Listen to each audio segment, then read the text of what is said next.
Hello, film fans. Welcome to the Film vs. Film podcast. My name is Martin Harries, your host, and I'm joined by the film encyclopedia man, Boaz Dix. We are a couple of filmmakers on occasion, but mainly can't stop yapping about movies.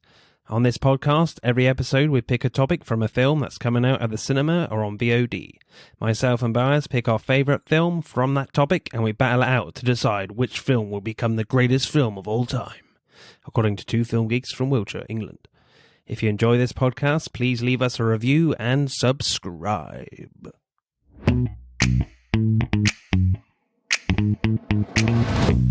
In space and Mars, no one can hear you podcast. That was awful. Alright, cool. Carry on. Yeah, and we're back. And we're back. Right, back from space for 20 seconds. Except for me. You'll hear me anywhere. Yeah, Boaz can obviously scream in space and Mars. This week, as Stowaway is out on Netflix, we'll be talking space films. And as ever, you've heard him already, I'm joined by the Mr. Encyclopedia man, that is Mr. Boaz Dix. How are you? I'm fine, man. Let's do this thing. Good. Right, my pick then, I think when we decided to do space films, there was literally one film in my mind, and that was the 1979 classic Ridley Scott's Alien. I picked this one mainly because I think this is probably one of the best film experiences I've had in my life, because as a kid, a lot of my friends, that we did sleepover birthday parties, and we always used to do watch R-rated action films or scary films. I remember when I went to one of my friend's house, we watched Die Hard when we were 12. And we weren't allowed to say yippee-ki-yay, motherfucker. We were only allowed to say yippee-ki-yay, mother flubber or something like that. I don't think Flubber would have approved. No. But in my one, I was like, yeah, let's watch Alien. That looks amazing. Yeah, and we were 11, 12, 13, something like that, really young. And my dad had to phone everyone's parents to say, is it all right if we watch Alien, And then when, I told everyone that we were going to watch this film, this really scary film, literally everyone was like, nah, screw that.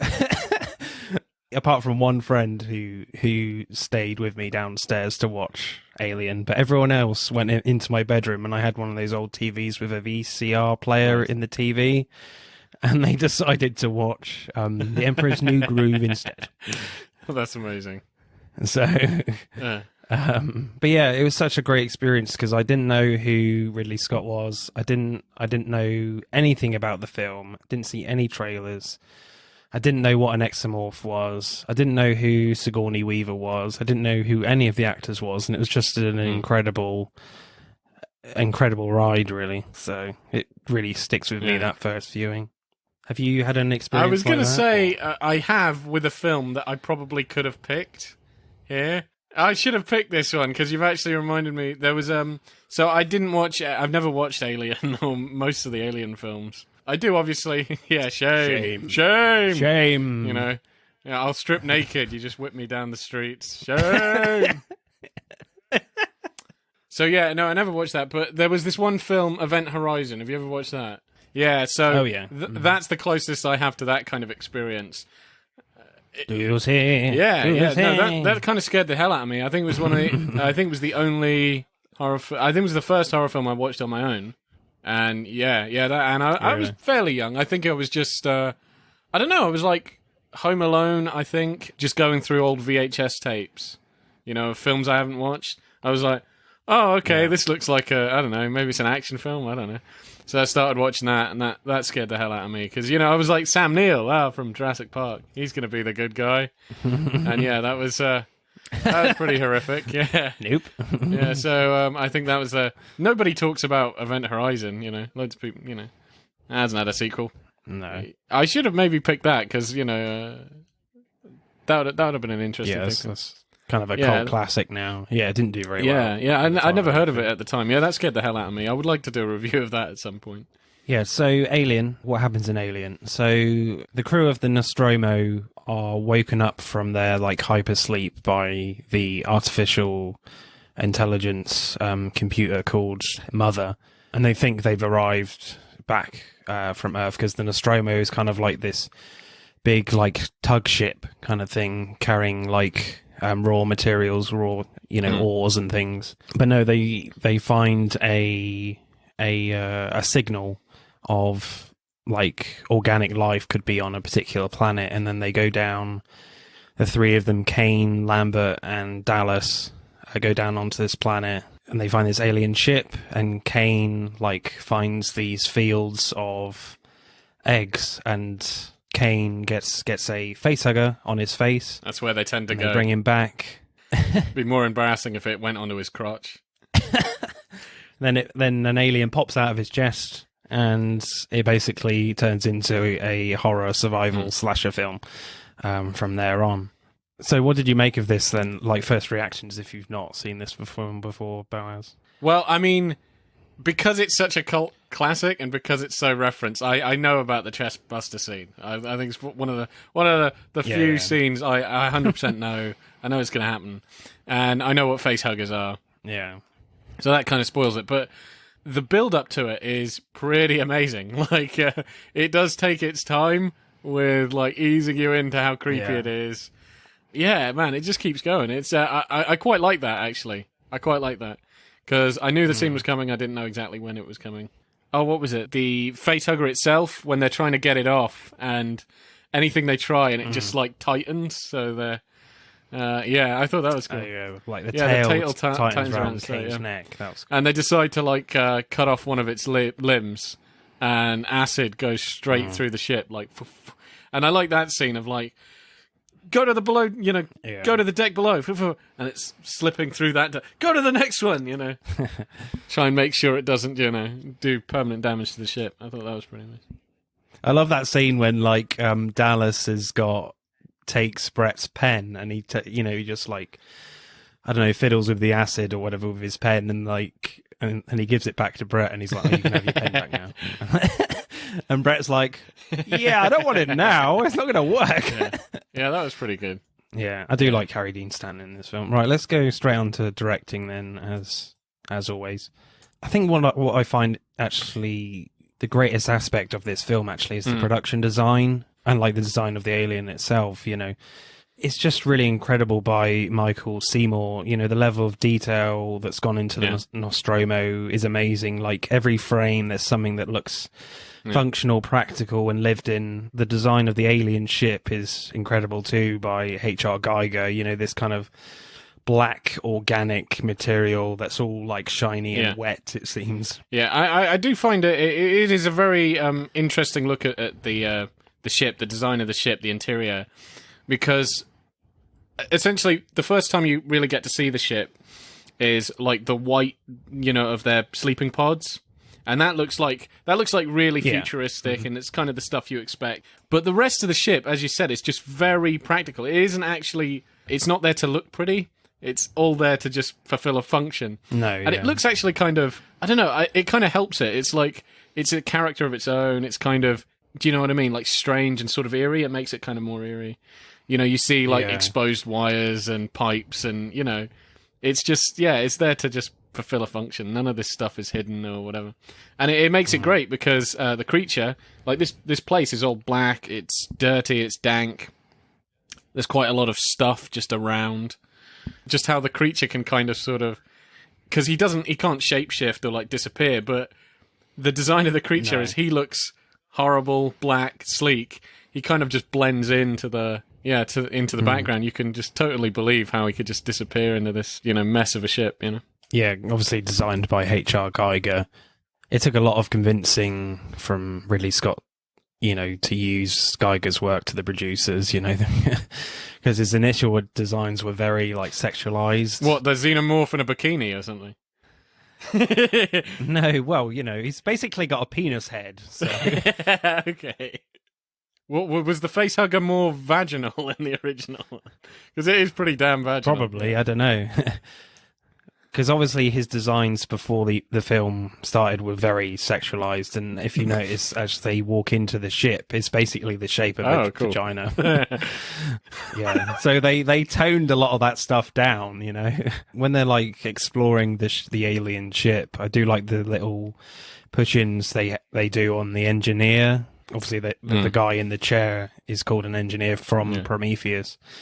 And like Dallas is like, you know, shining his helmet torch on the engineer, and then there's a nice push in, and then when he leaves, it's kind of like doused in darkness and just a tiny little bit of light left, and it's kind of nice and creepy there. You're just like, oh, who is this dead guy in the chair? It's just like, this whole place just not.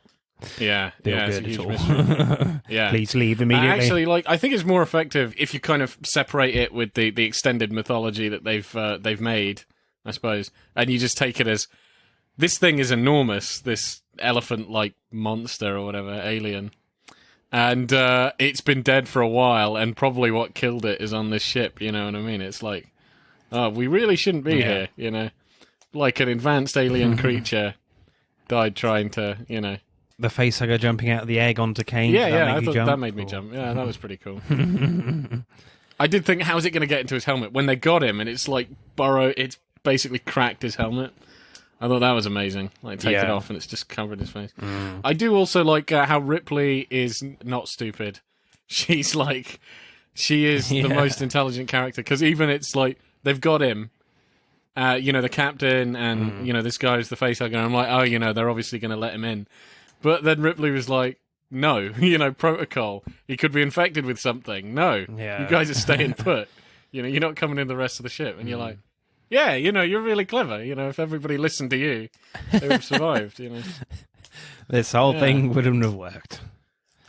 But I do like the Kane attack, from the facehugger. It's just really simply, brilliantly directed by Ridley Scott. You just get like a slow creep forward towards the egg, and just a little tilt down to see what's inside.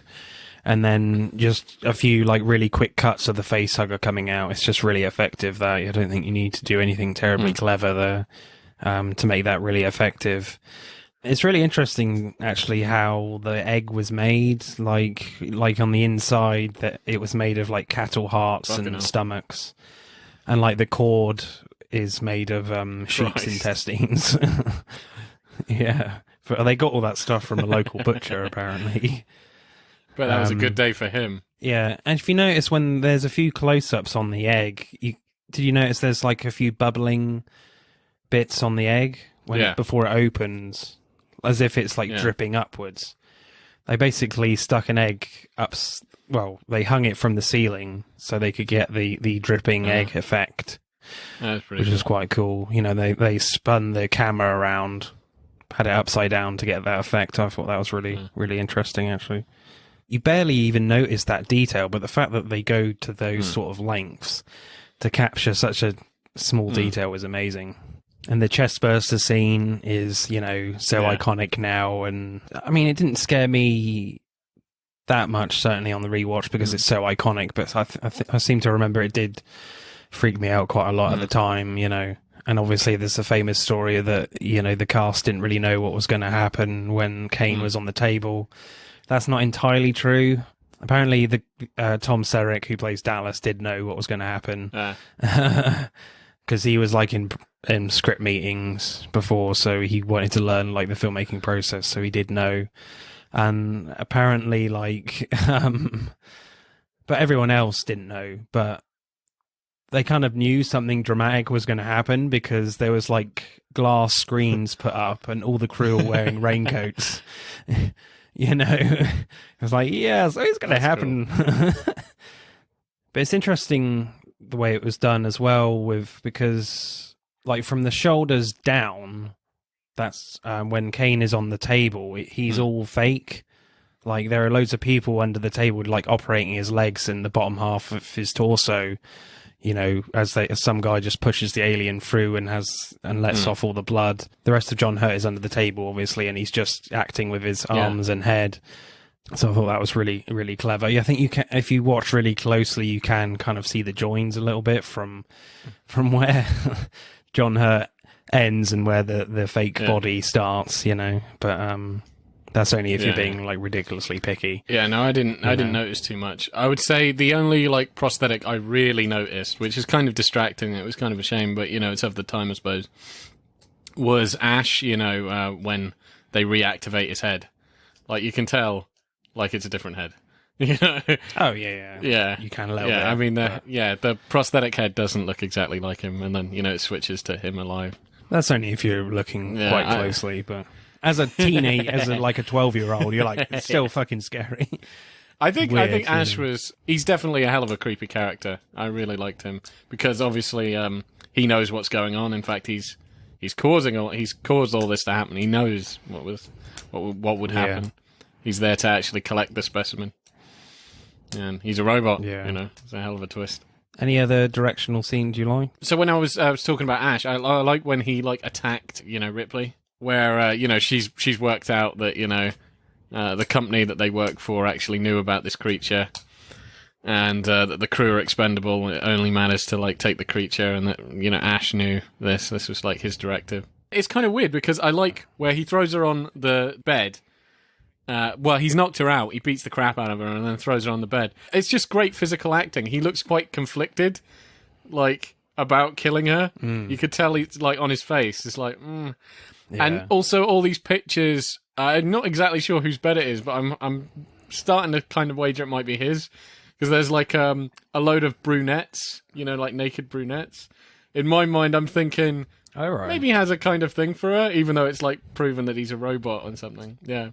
Maybe. I just kind of like that. I was just like insinuating little details. Yeah, never really thought about that before. Yeah, it's just like a theory that came to my mind because I'm like, it's just kind of a weird detail to have in the background. So I was like, doesn't mean something like Chekhov's gun sort of thing.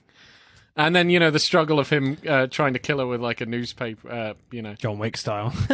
yeah, John Wick style. And you're like, this is crazy. And then the guys come and help her and knock his head off, and that's pretty sketchy. It's like, yeah, he's a robot. Yeah. I love that shot, actually, just before Ash attacks. It's like kind of a nice close-up on Ian Holm, who plays Ash. Yeah, and you see like the white substance just go down his temple. Going down his temple. And you're like, there's something wrong with it. And it's just got a really like creepy look on his face. And then he does this weird like shrug just before he like attacks Ripley. And it's just like he's saying, yeah, sorry, I can't really control what's about to happen. I don't really understand what's going on now. My directive orders are kind of taking over. That's what I really like about the struggle. It's just the physical acting and the facial expression of like, I don't really want to do this, but he's a machine and he's programmed to just kill her. And I like how he's just like spinning out of control. He just lets his body just go crazy, and it doesn't matter if he's just hitting things or hitting the other actors. It's up to the other actors just to like adapt to what he's doing.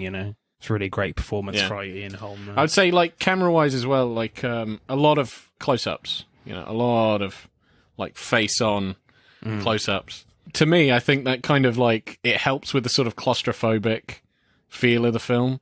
And, like, they're really close to this creature that could just be anyone. And the ship is not like spacious at all. It's not. It does seem like exactly. It's not roomy.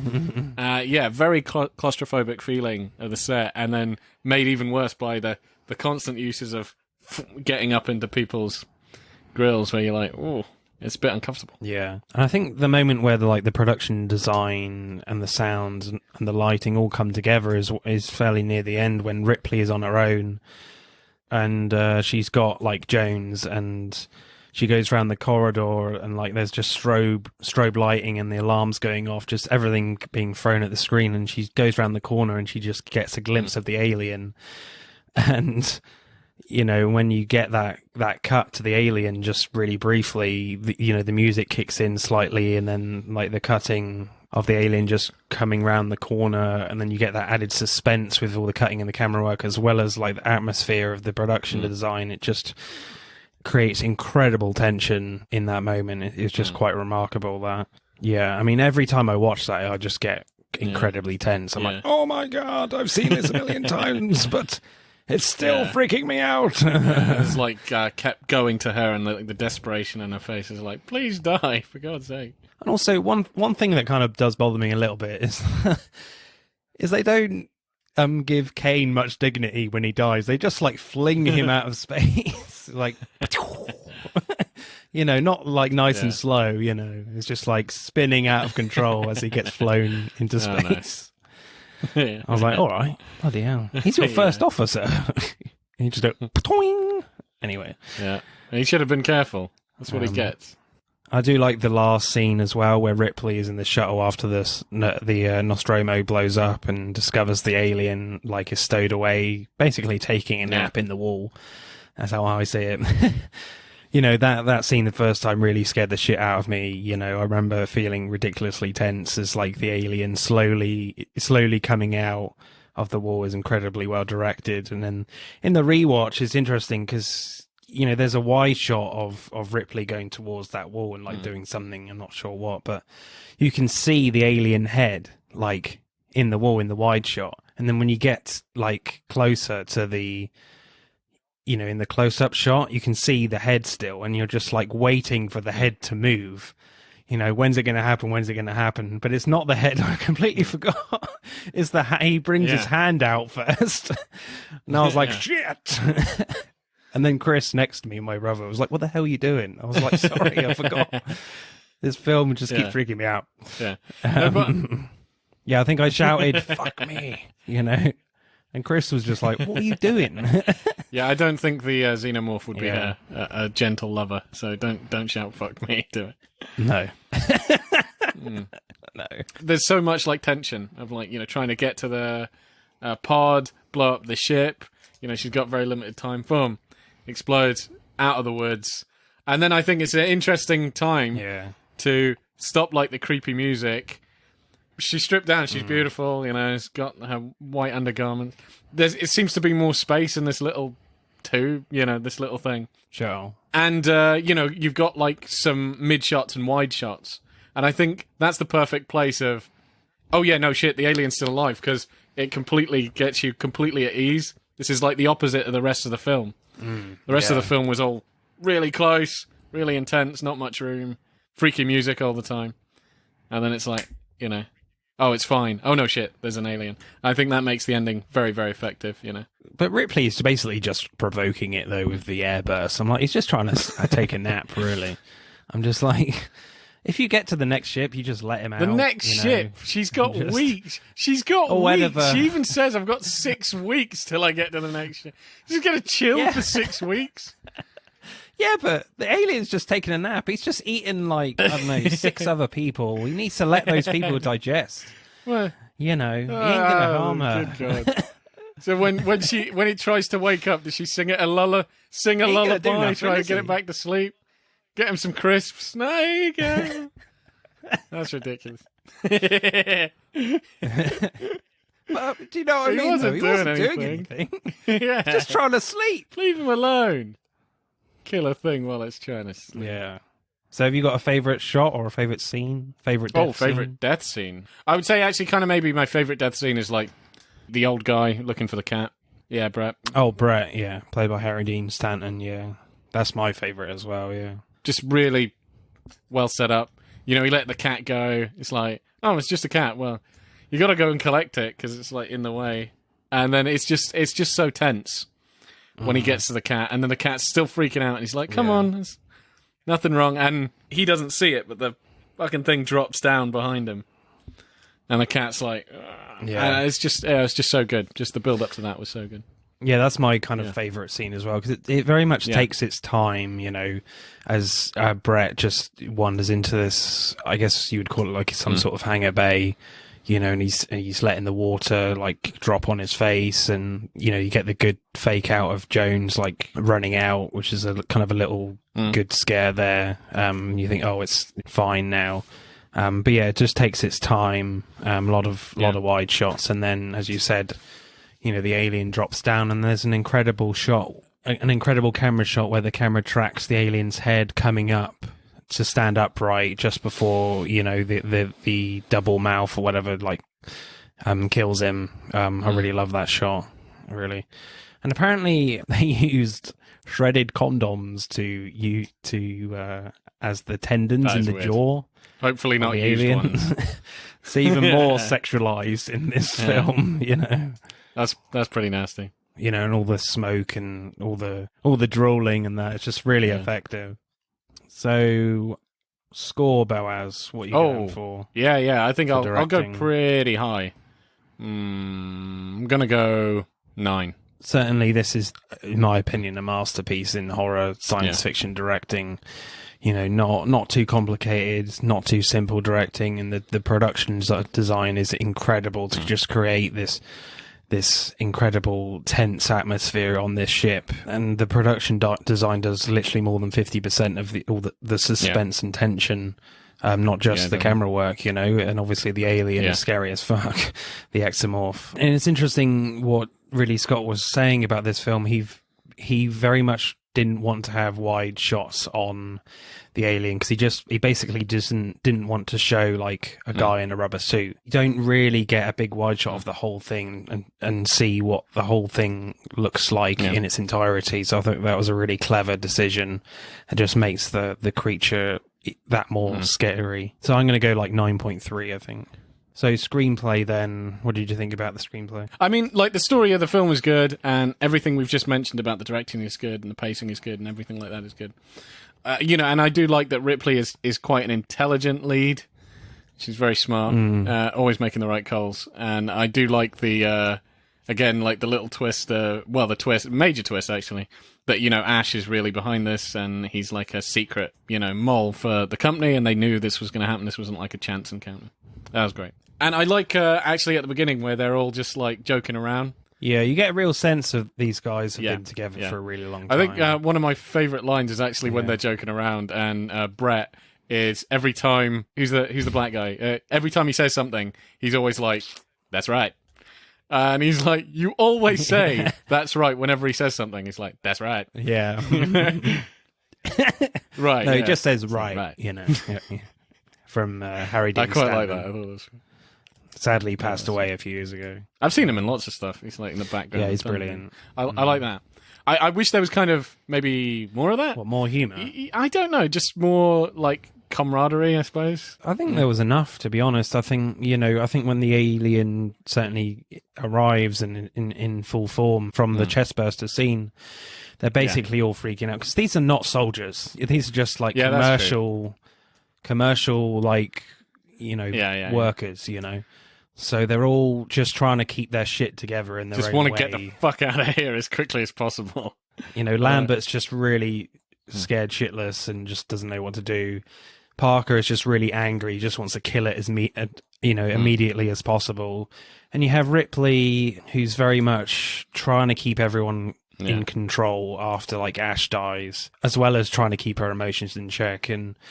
And she's obviously got this whole thing with Ash. She's the only one that really suspects something is not right with him. You know, why is he letting them in? You know, he's the science officer. He should know the quarantine rules. And it's just really interesting with, like, Ripley's journey in this film, because she certainly begins by, like, sticking by the rules. You know, doesn't let Kane in the ship. Ash lets them in anyway. You know, and she puts herself forward for going into the air vents, but Dallas says, no, I'm doing it. And she's like, what are you doing? Clearly shouldn't be putting the captain in such a dangerous position, you know, and Dallas ends up dying. But then she's just like, you know what, fuck it.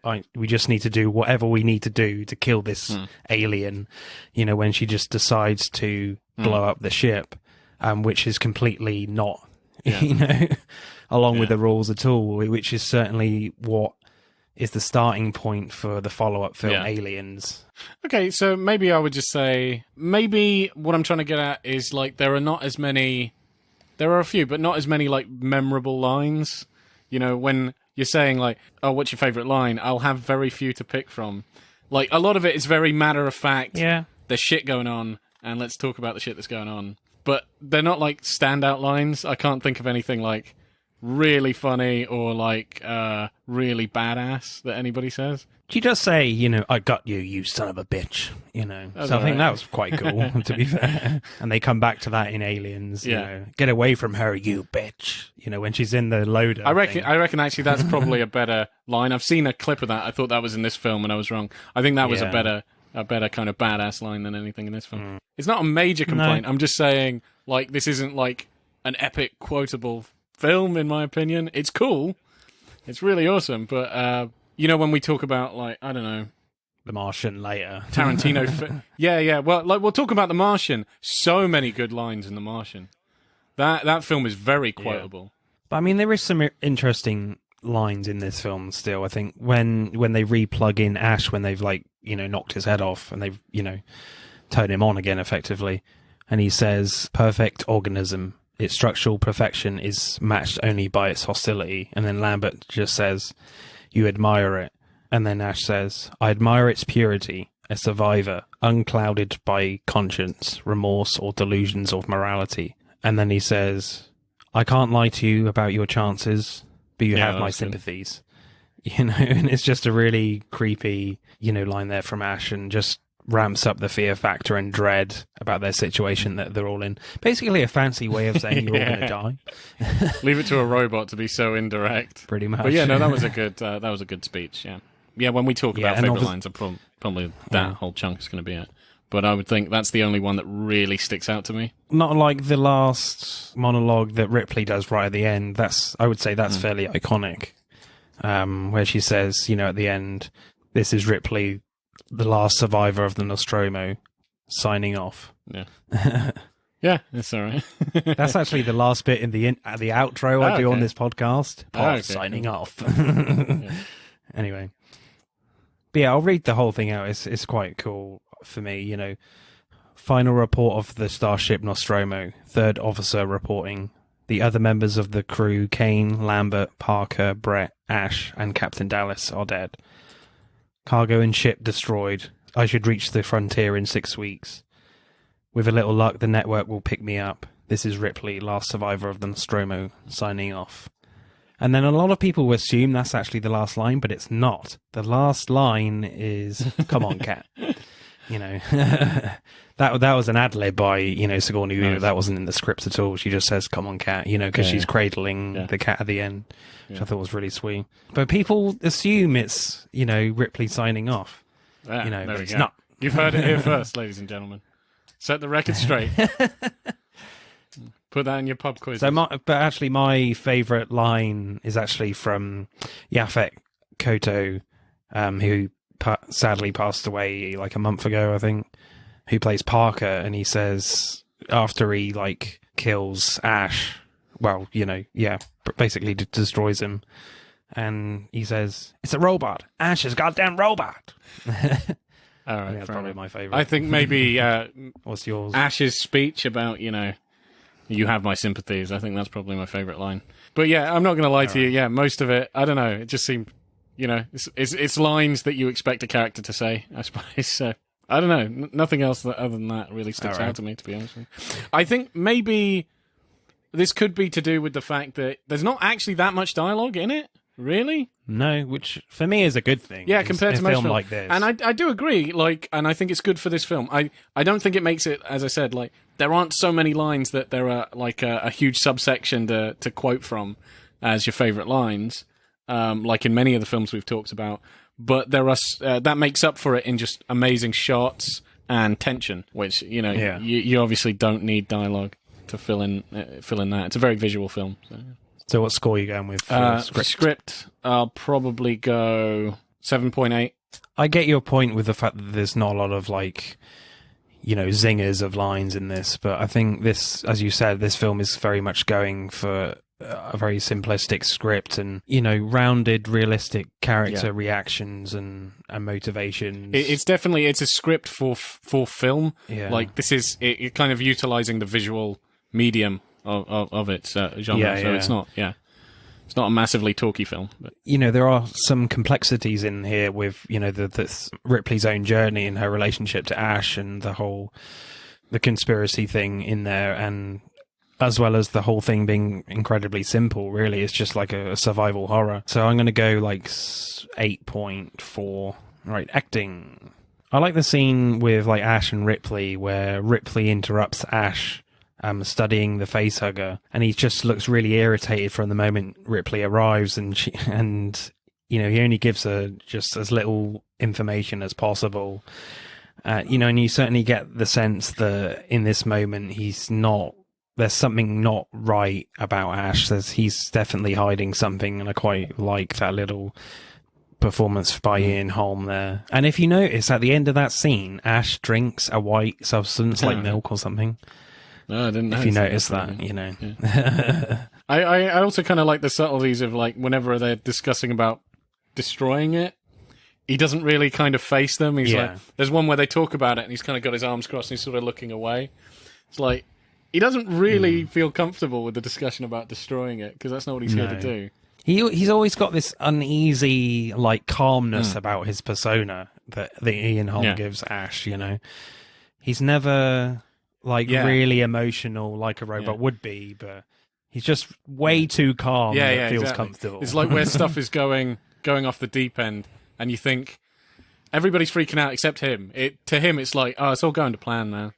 You know, so there is a kind of very, it's a very uneasy. This could have all been solved, actually, had he not been there.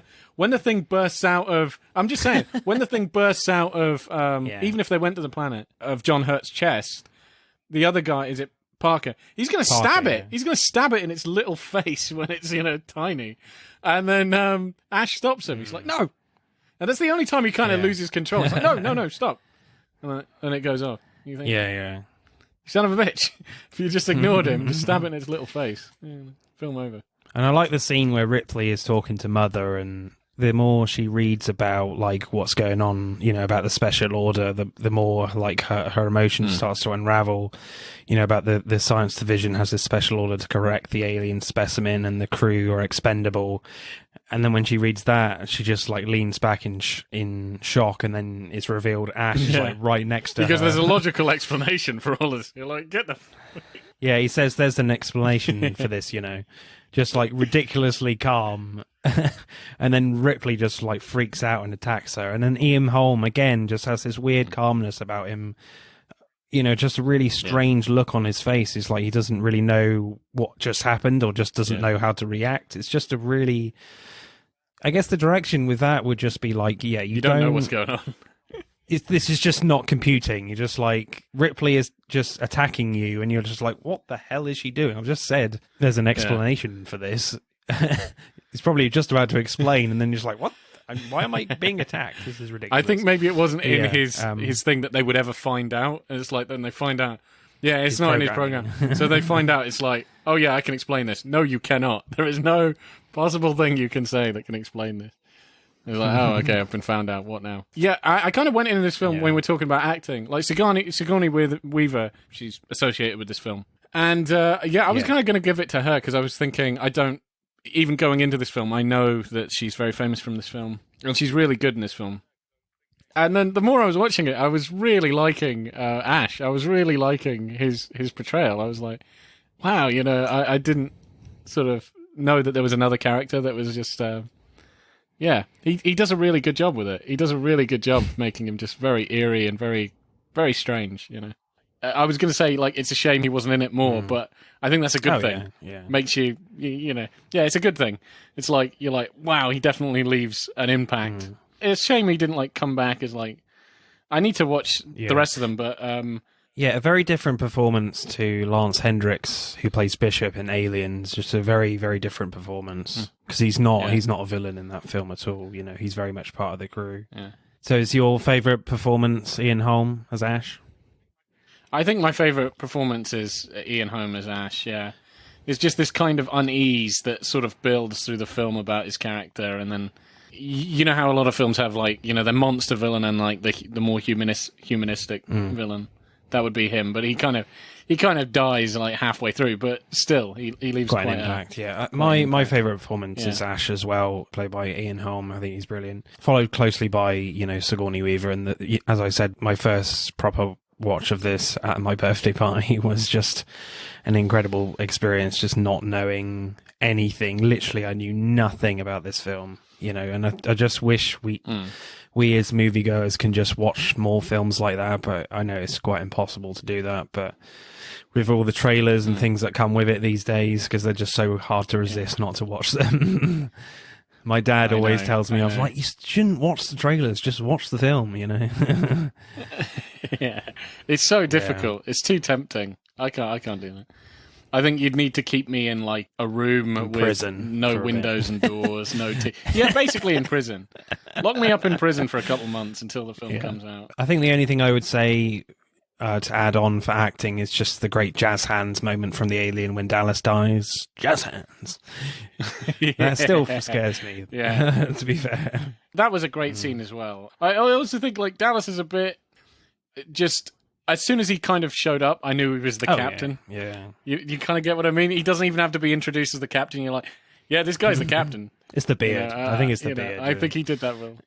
I think it might be the beard. It's a very commanding beard. Very commanding beard. Like the Zeus, but not white, So, score, Boaz, for you, for acting. Oh, man. 8.6 or something? I like that score. That's a good score because, as we said, Ian Holm just has this weird... It's a very strange performance. It just... a lot of subtlety to it, and a lot of the expressions he makes just before he dies is just really odd in like a good way, and just his performance alone is really interesting, and all the others are just really compelling as well, just like freaking out in their own way, really. So I'll go like 8.6 as well, I think. It kind of makes sense, like with his performance in retrospect, when you learn he's an android. You're like, that's why he's kind of like pretending to be a person. Right, let's add up the scores then for Alien.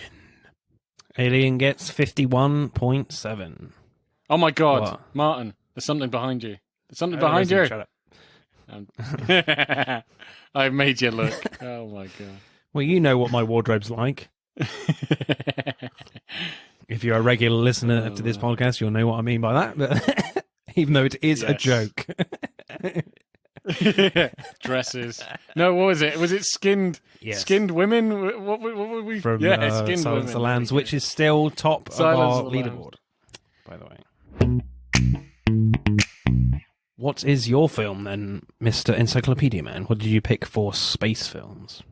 My film I picked was The Martian. Cool. With Matt Damon. Directed also by Ridley Scott. I know. He does everything.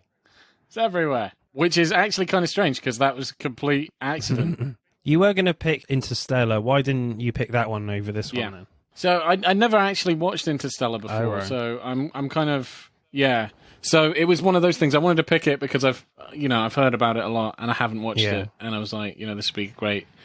But if I'm just going to go for safety, a sci-fi film I've watched a lot and quite like, if I'm going to go for safety, I'd go The Martian. I've watched it quite a bit, And it's a great film. And every watch, I still enjoy it. It's still a hell of a roller coaster ride. It's got great rewatch value, hasn't it? Yeah, definitely. Yeah. It does have a lot of rewatch value, especially because every time you watch it, you realise just how much was going on in that film. So what happens in The Martian? So it's about Matt Damon is a space pirate. No, I'm joking. Yeah. He's a botanist, though he becomes a space pirate. He's on a mission to Mars. It actually begins in the midst of their mission on Mars. And a gigantic storm hits their location. Instead of sticking around and weathering the storm, because it's probably not safe and it might actually tip over their ship to, get back home, their return ship, the MAV. So they decide to just take the MAV and just, leave with it. Mark Watney, who Matt Damon plays, gets hit by...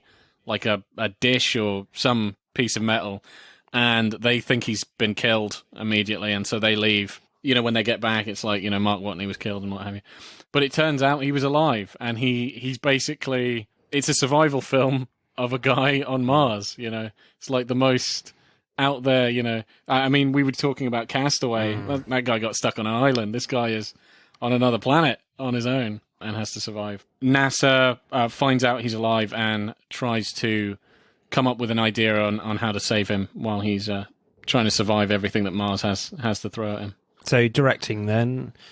Yeah, it's interesting with this film, because I think I would say this is probably his best film for a while, since Gladiator maybe in 2000, and this comes out in 2015.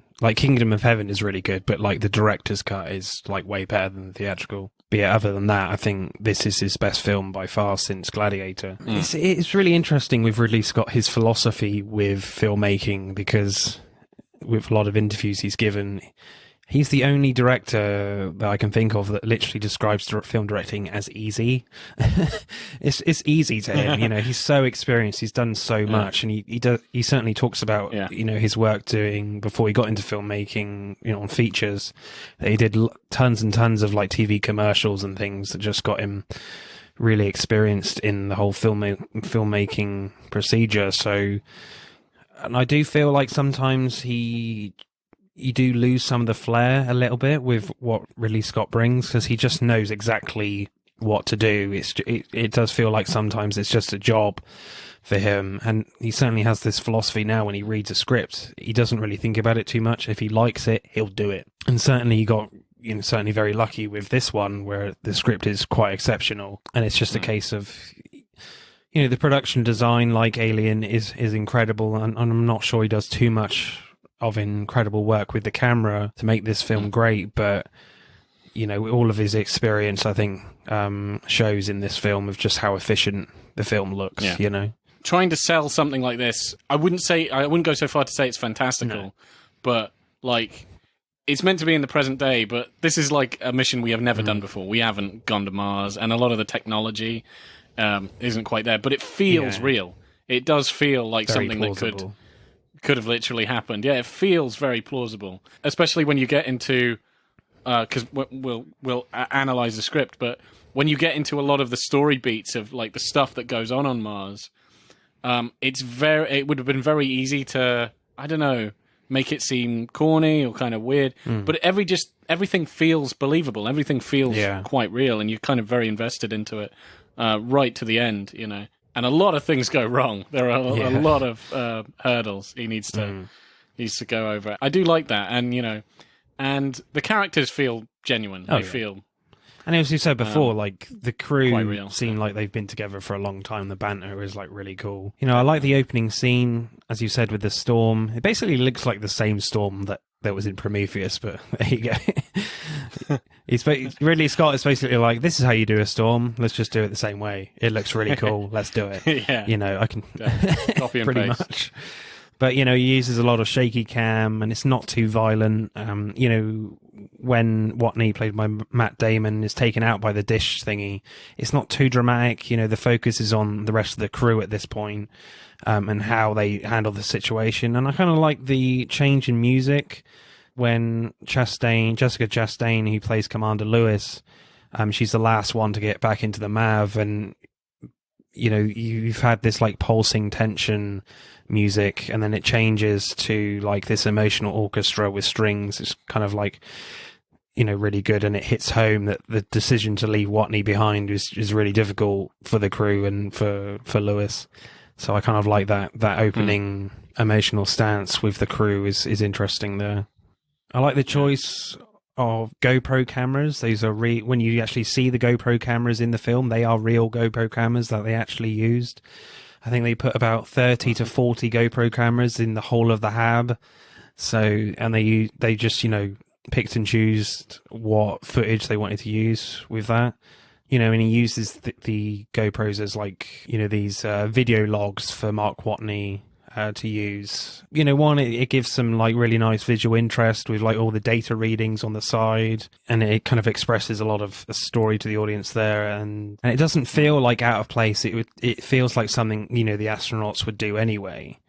You know, and plus he kind of needs someone to talk to in this film, because otherwise this film would be pretty boring without that kind of story device, really. Absolutely. It's basically like his Wilson. Pretty much. The camera. Yeah, it's his Wilson. I do like the mix of humor and drama like throughout. Like Mark Watney, I do find his character incredibly likable. It's very hard, really, to talk about this film without just kind of mixing everything, you know, the directing and the acting and the writing. Like, it all blends pretty well. But he's very likable. You kind of do come to understand, you know, why an entire planet would want to save this guy, you know. It's Matt Damon, for God's sake. Certainly what I did notice in this, which you can talk about in directing, I think, is the amount of montages in this scene. There are a lot of montages. There's like about 5 or 6 montages. I do love the one with the David Bowie soundtrack, Starman. That was cool. I like that. Yeah, that was good. Where they've decided to go to save him, his crew. Yeah, that was nice. The Pathfinder scene is quite interesting, where it's all kind of intercut, where they work out, well, where Chiwetel Ejiofor's character, Vincent Kapoor, figures out that he's going to go to Pathfinder, but you don't know that until the end of the sequence, and it's kind of cut together with Mars and NASA together, and then you see Watney uncover the Pathfinder thing, and then you kind of get the same thing in the California place in NASA, and they kind of do this like fast forward thing because you don't want to see the same thing again as he's like setting up the hexadecimal thing later on, which I quite liked. It just gives some extra visual interest, and the great story efficiency is good there. Because they do that a few times. One with he's found Pathfinder and they've got their version of Pathfinder. The cut back and forth between him setting up his and them setting up theirs, kind of in tandem, but not really showing the same thing, but it's like in tandem, like in sequence. And they do that again for the hexagonal, pattern, so they can communicate. And then also for towards the end where he has to load everything into the rover. And I like that, how it goes from... I like that shot. I think it's great. Where he's talking about how he's going to get everything into the rover, and they've just said, just make a hole... Drill some holes in the rover and stuff everything in there. Yeah, drill some holes and get a rock and smash it out. And you've got them doing that at the same time he's doing that. I quite like that. And where the guy is on top trying to jump on it, and Mark Watney flies through... falls through his one. That was some good editing. Yeah, the tone of those sequences is really kind of just a really nice, like, easygoing tone kind of thing. It's not too over dramatic. It keeps with the tone of the story, which I quite liked. But one moment I did like, the moment where Watney finds out that the supply launch blows up. And we'll talk about this later in acting, but we've already had this like strong emotional reaction after the hab blows up. And Ridley does this really long, like flowing wide angle camera move coming up from behind Watney, because Watney is just sitting on a rock on Mars with his spacesuit on, and it just slowly pushes into Watney and then comes right around as he's telling Lewis to send a message to his parents if he dies. In case he dies, and Chiwetel Ejiofor is brilliant in that scene as well, just before that. Just a really nice moment to express his just hopelessness at that time when, the supply ship blows up, and, just a nice contrast where before, when the hab blows up, it's just a really strong emotional reaction, where this is just like, oh, something terrible has happened again, and it's just, I don't have the energy to. Yeah. Well, by this time, like, quite a few terrible things have happened. And then, I do like when we get onto script writing. It's the thing, you can't help but talk about the script. I think the script is very solid, and he was very lucky that he got something like this. But I do like how the tension always ramps up. It's like, something bad happens, he finds a solution, things are going great, and then, like, something even worse happened. It does that throughout the film, but instead of feeling... like you go, oh, it's this again. You're completely invested. You're like, oh yeah, man, how's he going to deal with this? How's he going to solve this problem? And I would say, like, one of my favorite. I think the ending it's very tense, and it's the culmination of all this. And I think it does it tremendously, and even the camera work with it really conveys the hecticness of it, especially on Mark Watney's end, of like him getting hurled into space. He, like, passes out. Yeah, he passes out, and I love all the bits and pieces of the Mav. of the Mav are flying around like nuts and bolts as he's just completely unconscious, just like striking him in the head and just going around. Then he wakes up. Yeah, I thought that was really. I really good. like the scene where like Commander Lewis catches Watney in space, and they're both like spinning around like with the orange like tow line. There's a great few fast push-in shots on their helmets as they gradually get closer and closer, and the music kicks in. It kind of makes that moment just really exciting. A great climax to this whole thing. Definitely. It's not a short film at all. It's 2.5 hours. Even right towards the end, you're like, oh man, it would be terrible if he died. Like, it's like, oh, he died. It's interesting because actually at the end in the script in Alien, Ridley Scott wanted Ripley to die at the end, and like the alien takes the chair, and it's weird. I'm just so glad that didn't happen. And the studio was like, don't do that. Absolutely. What, like not. The alien is just stroking the cat? Well, not it goes up. But, The studio was very against that idea. Anyway, fair enough. Back to The Martian. But yeah, the moments when NASA and the rest of the world finds out that, you know, Hermes like has got Watney, it's just that release of joy is just like really satisfying at the end. I did have some tingles actually on the rewatch on the back of my neck. Yeah. It's really satisfying. And I love when she gets him and you're like, finally it's over, and like he's you know, embracing her, and you're like, he's saved, yeah, finally 2 hours, you know. And how many? It's like been like a year and a half. Yeah, the story stuck on Mars. Length is like 2 years. This whole story is 2 years. Yeah, it's been like about 2 years. Yeah, there's been about 2 years alone on Mars, and you're like, yeah, finally. Yeah, I mean, that's crazy. And I love the first thing he says to her: "You have terrible taste in music." Yeah, that's brilliant. Have you got a favorite shot? Yeah. I would say actually, my favorite shot is when he launches up in the Mav. Yeah. Because you hear of this idea and you're like, oh, this is crazy. But when he launches up, it does look really crazy. It's like, there's so much going on. It's moving around. It's just absolute chaos. He's flying about. The tarp as well. That was never going to stay. Flies off. That flies off. And then, you know, he passes out and it's silent. I really like that. I love the moments when they're talking about it, and they're like, "You're going to send Mark Watney up without the front of his ship? What?" Yeah, he goes, "We haven't even got to the worst part yet." He's like, "Yeah." It's like, "Can I go on?" No, you can't. I love that scene. You're going to send him into orbit in a tarp? I'm basically going to go up into space, the fastest man ever, in a convertible.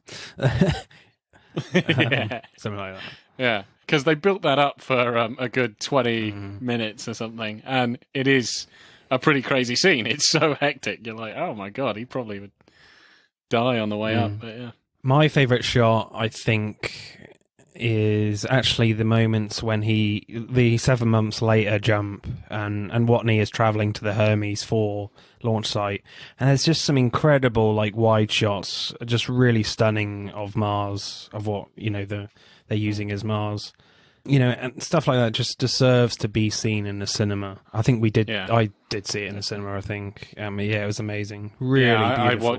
I watched it first time. Yeah, I watched it first I time. think all that, the Mars stuff was shot in southern Jordan, I think. So directing then for me, the GoPro stuff's really, really interesting, really innovative. That's the word. I did like that. But other than that, I'm not sure. Yeah, it's great. You know, it's Ridley Scott, you know. He does an incredible job. Yes, the script is great. Yes, the acting is great as well. But as I've said many times on this podcast, I think if a director can't bring all those things together, it's not going to work. And Ridley Scott definitely does this, and it's his best film since Gladiator by far. So I'm going to go with 8.3. I would say if the special effects were crap, it would stick out like a sore thumb. Do you know? None of it would work. And it's great that you kind of don't notice a lot of the, because it's pretty wild, but you don't think about it being a CGI fest, but it is. But that. It all feels very real, and it's as I said, it could happen, even though it is more science fiction-y, and it's more like this is the sort of thing we could probably do, and you know. Yeah, I mean, they did shoot a lot of the stuff in Jordan, but they do extend the backgrounds with CGI with the Jordan landscapes. You know? Yeah, it does feel very real. Is the thing I'm getting on. You know, Mars feels real. It just feels real, and I think if that was missing, you know, it wouldn't have worked. But I mean, you're not going to give Ridley Scott and this cast a shit budget. Let's be honest. Oh yeah, no, that's true. Yeah. So score. I'm gonna go 8.4 maybe. All right, screenplay then. I'm gonna go really high on the screenplay. Calm down. To me, I think the screenplay really sells this film, man. It's so good. I don't think I'm as hot on the screenplay as you are. I don't think, but I do find it really interesting because this film is basically a problem-solving film. You know, you go from problem-solving scene to problem-solving scene. You know, both on Mars and on NASA. When you just read that, it's just like, well, this could sound really tedious. But, you know, Matt Damon's character as Watney is interesting enough, and there's enough humor in there to sustain the structure without, strong emotional storylines. The script is basically a big puzzle game. You know, the thrill in this film is the how, not the why. But saying that, we have looked at Castaway already, and if I were to choose, do I want to watch Castaway or The Martian, I'll probably pick Castaway, because there's a lot stronger emotional tie in that film. The emotions are a lot stronger in that film, whereas, like, there's no real strong emotional attachment for Matt Damon's character, just to his crew, really. And just a basic level with the rest of the world and NASA, that's about it. So this script is very much about the how he does it, not the why he's doing it, I think maybe what would have helped, it's probably cliche, but, if he had a girlfriend back home, or I think the most important significant other he talks about is like his family, but you never see them really, and it's just kind of, it's like, could you please tell my mother, But I suspect the script was very aware of other types of films like this. Likes the likes of Castaway, so they are trying to do something a lot more unique. I like everybody's kind of outlook on it, because even when things get like pretty dire, and they do, it isn't depressing. Somebody's always there to just be like, there's always another joke coming very soon. Yeah, there's always something amusing that's going to happen. It's just like just alleviates the tension a bit. Yeah. And I think it gives people a lot of character, really. I do like Martinez in this film, played by Michael Pena. I love the opening scene during the storm where Rick Martinez he says, "I've got one more trick left. Then I'm following orders, Commander." And then he fires, like, they're all in the MAV apart from Lewis, I think. And then he fires like the retro rockets, so the MAV stays upright in the storm. And then Alex Vogel, played by Axel Henny, says, "Oh, you're firing the OMS?" and then Rick says, "That's right." Just simply says, "Yeah, that's right. Otherwise, we'll die." I just, and the banter from all the crew is great. When they all agree to switch off Watney's mic is quite funny. You as I've said, you get this sense that this crew has been together for a long time. And then the banter like continues when like Martinez is typing to Watney and is like, "Oh, we're happy to hear you're alive, but what was it? Oh, we left you behind because we just don't like you. We didn't like you." And there's the Hermes is just has got more room now. Yeah. And he's like, we're all chipping onto your duties. I mean, it's not that hard. It's only botany. It's not real science. It's brilliant. And I like the opening daily report Matt Damon does to camera about how impossible like the situation is. On the GoPro camera, and he says, "If the oxygenator breaks, I'm going to suffocate. If the water reclaimer breaks, I'll die of thirst. If the hab breaches, I'm just going to kind of implode. And if by some miracle none of that happens, eventually I'm going to run out of food." So yeah.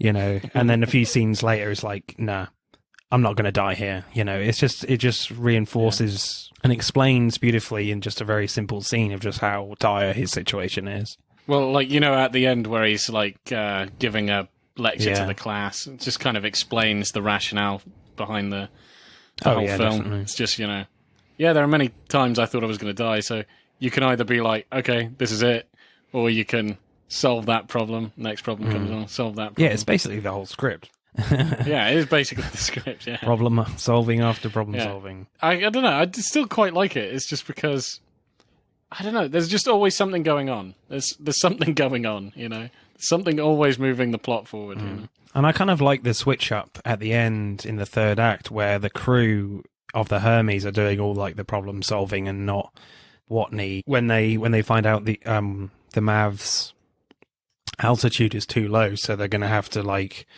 change the Hermes' altitude, and they decide to make a bomb to slow the Hermes down or whatever, because they decide they have enough fuel to get to him properly. I just kind of like that switch up of Watney being a bit passive in this moment, and it's just the crew trying to doing their thing, kind of backing up all the great banter between them and how they kind of like work together at the end. I quite like that change up of storytelling there. But yeah, this film is quite hilarious. Let's talk about some of the humor, because there is a lot of humor in this, and why this film has such great rewatch value. I was going to say, I like the bit where he's told that his crew don't know he's still alive, and he's writing back to them. What the F? And I like the guy reading him back his response. What the F word? How could you F word not tell them I'm F? Yeah. That was great. I like the Project Elron joke, which is quite funny. Yeah, because obviously Sean Bean was in the real Council of Elrond. I know. I love how he even delivers that line. She's like, "What's Elrond?" He's like, "It was the secret council." It's like, yeah, I was there. And it's just like, Boromir has reincarnated as a NASA flight director. Yeah. One does not simply go to Mars and save Matt Damon. I love Kirsten Wiig just saying, I hate all of you. Yeah. And I like the cut where the NASA discovers Watney's alive, and Chiwetel Ejiofor, who plays Vincent Kapoor, at the end of his lines, he says, like, oh, what the hell is he thinking right now? And then cut to Mars and Watney, and he's listening to disco music. And he says, I'm definitely going to die up here if I don't have to listen to any more god-awful disco music. No, I'm not going to turn the beat around. Yeah, I refuse to turn off. But I'm like, why are you listening to it anyway? It's got something got to keep sane somehow. What was the song that he found? Because he was like, this is the least disco thing she has, and he's playing it and dancing. Yeah. There's like a nice shoulder pop. Hot Stuff, I think it was, Yeah, that was it. Hot Stuff. Yeah. Mars will come to fear my botany powers. Yeah. I'm only left with one option. I'm going to have to science the shit out of this. I like when they tell him that he's going to go up in a convertible MAV. And his thing is, are you fucking kidding me? And I love how he's like, do you think he's like, are you kidding me? Like excited, or is he? I love that. Like, I think it's the second one. That could be the first one. Yeah, maybe it's the first one. I love that from Chiwetel Ejiofor. I think that's my favorite moment from him. That's just great. And Mackenzie Davis. Yeah, one's like passive aggressive and the other's just like pissed off, Which one is it? It could be the first one. Other lines like, ladies and gentlemen, I give you super nerd Beth Johansson. Where he asks Vincent, he's like, do you believe in God? And he's like, well, my mother's a Hindu and my father's a Baptist, so I believe in several. He's like, we're going to need all the help we can get. You're like, that is cheesy as hell. That's quite funny. I'm the greatest botanist on this planet. In your face, Neil Armstrong, after he explains like he's colonized Mars with his crops, There's great dark humor as well, where he says, stretch the ration 4 more days is a real dick punch. I'm going to dip this potato in some crushed Vicodin, and nobody can stop me. And it's been 7 days since I ran out of ketchup. Mark Watney, space pirate. And I like the little gag where he just almost forgets his helmet before he goes off to the Hermes pool. Yeah, that was funny. Where he asks, how's he doing? And he's like, he's been telling us to call him Captain Redbeard. Tell that asshole no barrel rolls just before he flies off in the MAV. I get to fly around like Iron Man. Great. That was cool. I like that. And he does. He does get to fly. It doesn't go as smoothly as Iron Man, though. No. I like where he does it. He's like, I'm doing Operation Iron Man, and he just smashes everything. No superhero landings here. Not graceful. Have you got a favourite line, then? Yeah, I don't know, man. There's quite a lot. Maybe the "Are you kidding me?" Yeah, that was cool. I think mine is quite a simple one when Watney puts a load of compost down in the hab, and he takes his helmet off and he's still in the suit and he takes a long drink and he just says, fuck you, Mars. that made me laugh out loud. That was just brilliant. Yeah, that's basically the movie. It's the summary of the movie. Tries to survive, Mars gets in the way. Fuck you, Mars. Fuck you, Mars. So, score for screenplay. Yeah, I do admire it. It's just, its problem-solving structure, and it just creates this great rewatch value because of that, and it's just really funny as well. Yeah, so, but again, if I had a choice, I'd probably watch Castaway again. I think it's just slightly more iconic. I know it's a lot older film, But so I'll go like 8.2, I think. All right, I'm kind of on the other end of the spectrum. I like this film tremendously. I'd probably watch this over Castaway. Blasphemy, I know, but I probably would. It's funny, but it's not corny. It feels real. I like the characters. What else do I like? I do like the problem-solving structure of it, which is basically the film. Yeah. And I like how, because I keep forgetting all the things that he had to do in the film. When you rewatch it and you're like reminded, you're like, oh my God, he did go through quite a bit. Or, I forgot how he survives this, sort of thing. So I'm going to give it quite high, actually. I reckon maybe like a 9.4 or something. All right. Well, yeah, I know. Trying to hijack this win. Yeah. Right, acting then. First thing to say, this cast is incredible. I know you're Boaz no names, but come on, you got to name some of the actors here, Boaz. Go on, have a go. Oh, yeah. Sean Bean, Matt Damon. God. Really? I think that's it. Come on, there's loads of famous actors in this film. No, I know them, but I can't give you their names. Is the thing? It's the guy from. Is it Benedict Wong? Yeah. It's the guy from Doctor Strange and others. The woman that plays the Thing. The Thing. No, that's it. That's just animatronics. The Thing. Yeah. Sebastian Shaw. Who the hell is Sebastian Shaw?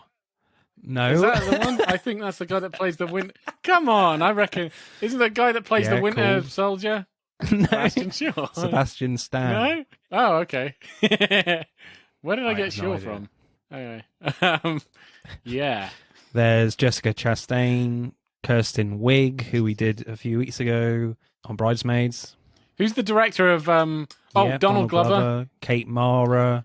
Who's Michael Pena, Jeff Daniels. Jeff Daniels, that's the one. Nick Mohammed, Mackenzie Davis. I think that's it.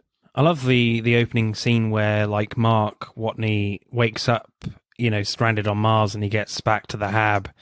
He takes the debris out of his stomach, and it's just an incredible performance by Matt Damon. You just feel every moment.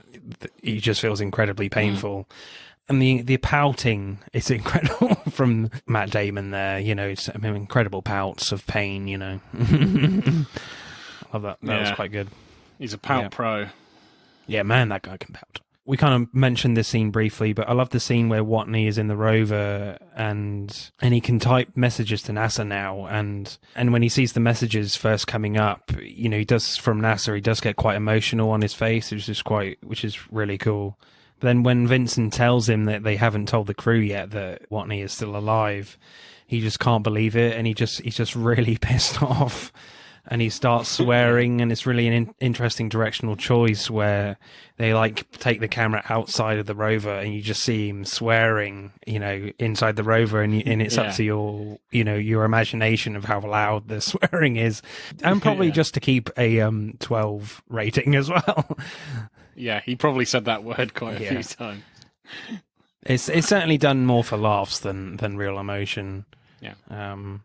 But certainly the one that's done for real emotion is when the moment where he does blow up the Hab and all the crops die from the airlock malfunction. And he goes into the rover and he calms himself down and he thinks about what he's going to write to NASA, and then just all of a sudden just shouts repeatedly, God, God, God, God, and punching the roof, he's just freaking out. Yeah, even when he tries to calm down and he's going over, he sorts out the Hab, and he's going over how many potatoes he has left. Oh, yeah. And, there's a storm going on, and he's just like, oh my God. So it's a kind of but not like an anger, more like, I'm going to die here, like a fear. Yeah. I thought that was good. Yeah, he's just really trying to concentrate, and he just can't. He's just like, he stops a bit. He's like, But you could see it's more of, damn, I'm so scared, but and kind of annoyed, peed. It's quite a lot of emotions in that.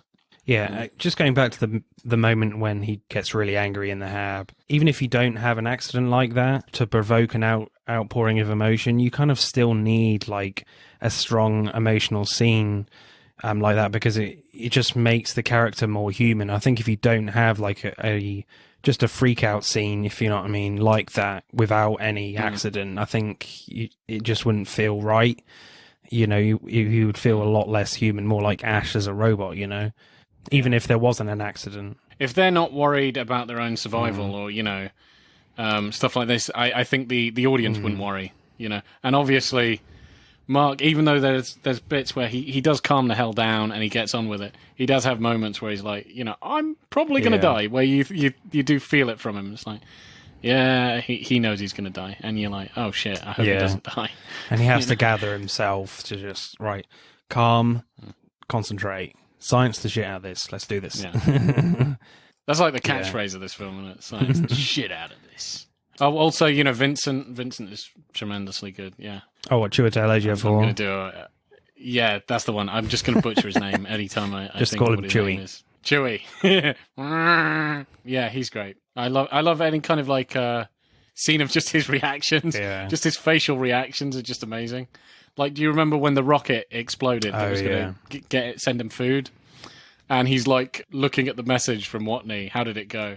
He's got like a whiskey glass, and he's like, "Oh God!" Yeah, he's got a whiskey glass, and he just does look like, "Oh Christ!" Don't really want to write back, but just that facial expression. Yeah, he's really great. Just, And I'm a big fan of Jessica Chastain. Actually, I do like her work. And when like Sean Bean's character tells the crew that Watney is alive, and Chastain just pitches her guilt like perfectly in that moment, you know. And I kind of wish she was in the film a little bit more personally, because she's just such a great actress for me, you know.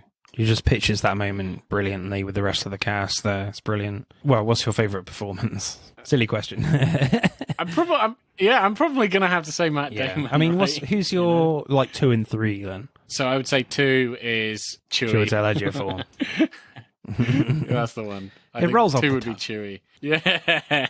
Yes, easily. Who would be my 3? There's so many really good actors. Sean Bean, maybe? Sean Bean? Oh, okay. Yeah, I'd probably go for my number 2, Jessica Chastain, and then Chiwetel Ejiofor. Yeah, I think they're great. So, score for acting for me, you know, it's pretty solid, to be fair. I might go solid 8.1, I think I'll go. Cool. How about you, sir? I'm going to go 8.5. Sticking with 8.5 or a bit lower? Okay, I'll do 8.2. Right, let's add up the scores then for The Martian. The Martian gets 50.6. As ever, you can't beat a classic. Alien wins with 51.7. Damn. So it's fairly close still, but yeah, can't beat a classic. So that's it for them for this week's pod. Next week, as Tom Clancy's Without Remorse will be coming out on Amazon Prime, we'll be focusing on Michael B. Jordan films. So that'll be an interesting pick there. Thank you then. Right, bye-bye, Boaz. Bye-bye. Bye-bye. That's it for this week's pod. Thank you for listening.